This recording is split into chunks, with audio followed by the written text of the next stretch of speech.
In every community, there are stories that get told and stories that get buried.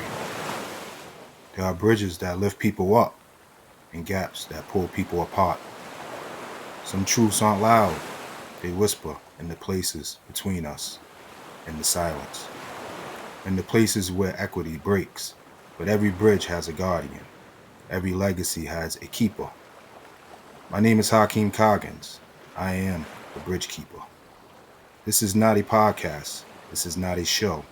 This is a movement, a journey across stories, struggle, and the gaps we must dismantle to make our community whole again. Here, we expose what's hidden. We honor the originators. We protect the truth. So welcome to the Bridgekeeper Series, where courage becomes clarity, where community becomes narrative, and where truth finally crosses over. Let's walk this bridge together.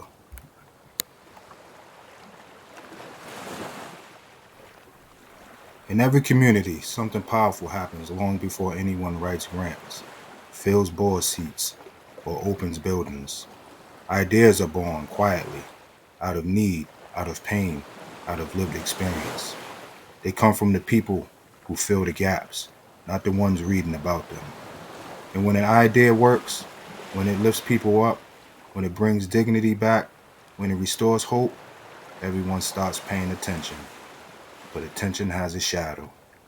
And in the shadow, something else begins to grow. Something we don't always talk about openly: duplication. Not collaboration, not partnership, not expansion, duplication.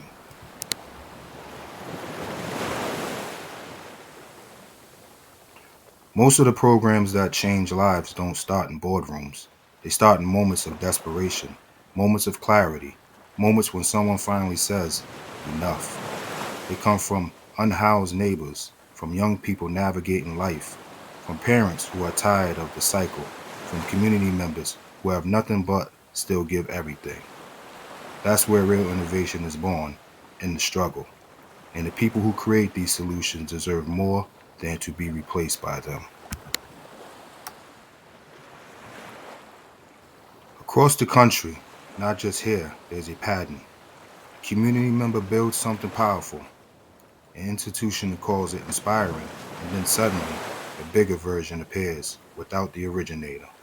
It looks like growth, but it's not growth, it's extraction. It's the belief that an idea becomes valid only when a larger institution puts their name on it. But that's not equity, that's not justice, and that's not what community deserves. Because duplication without partnership is not expansion, it's erasure.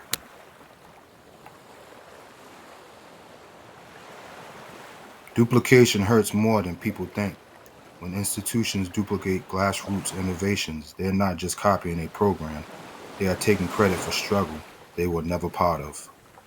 They are benefiting from pain they never lived. They are standing on the shoulders of work they never acknowledged. And worst of all, they unintentionally silence the very voices that created the solution.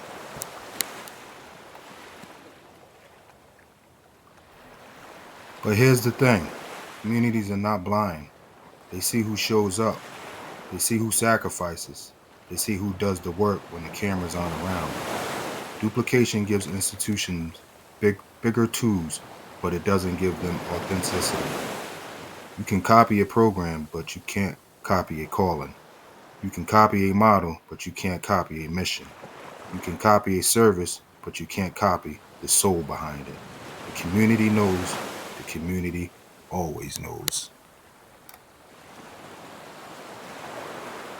Imagine if instead of duplicating, institutions uplifted the originator. Imagine if instead of replacing, they reinforced. Imagine if instead of taking over, they partnered. Not on paper, but in practice. That's what equity looks like. That's what honoring lived experience looks like. That's what carrying community legacy looks like. Innovation should never be taken, it should be celebrated. This episode is not about calling anyone out, it's about calling something forward. Because for communities to thrive, we need more than programs, we need truth. We need to talk about power, we need to talk about ownership, we need to talk about equity, We need to talk about the unseen labor behind every idea that ever saved a life. And if we're going to build real bridges, then we must honor the hands that laid the first brick.